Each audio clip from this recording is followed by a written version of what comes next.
Bonjour et bienvenue sur Crypto France Win. Aujourd'hui, ce sera une vidéo Move to Earn concernant le projet MoveN.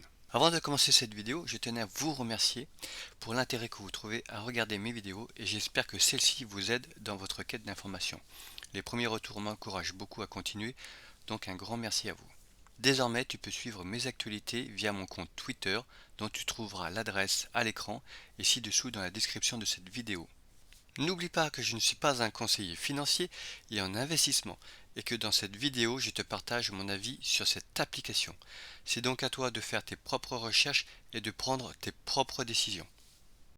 Pour revenir à la vidéo du jour, comme vous le savez, vous avez pu le constater, ces 3 dernières semaines, MoveN a procédé à une mise à jour de leur logiciel afin d'éliminer ou de limiter la présence trop nombreuse de bots et de systèmes de tricherie. Pendant toute la durée de cette mise à jour, nos pas continuaient étant enregistrés, par contre on ne générait plus de token Move.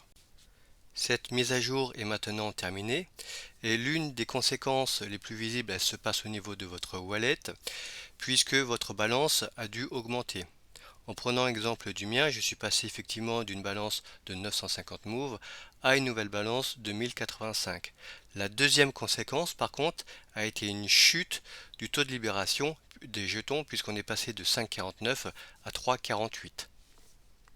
Cela signifie tout simplement que moins de jetons vont être libérés et que pour libérer tous les jetons de votre balance, cela va prendre beaucoup plus de temps.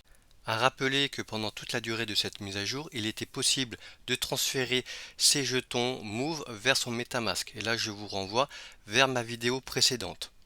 Mes grosses news de ce matin, le 17 août, puisque MoveN informe qu'il stoppe la possibilité de retirer ces jetons pour une durée de 3 mois. La principale explication est qu'il souhaite préserver le cours du token qui est à l'heure actuelle dans les environs des 0,15 $. Deuxième news et pas des moindres, c'est que 50 millions de tokens vont être burn très prochainement, ce qui représente 5% de la supply, alors qu'aujourd'hui on a à peine 400 000 jetons en circulation. D'une manière générale, cette mise à jour est un mal pour un bien.